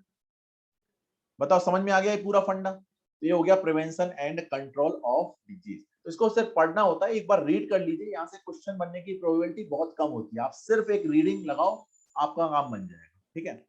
अब नेक्स्ट टर्न पर हम लोग पढ़ेंगे क्या, सेक्सुअली ट्रांसमिटेड इन्फेक्शन।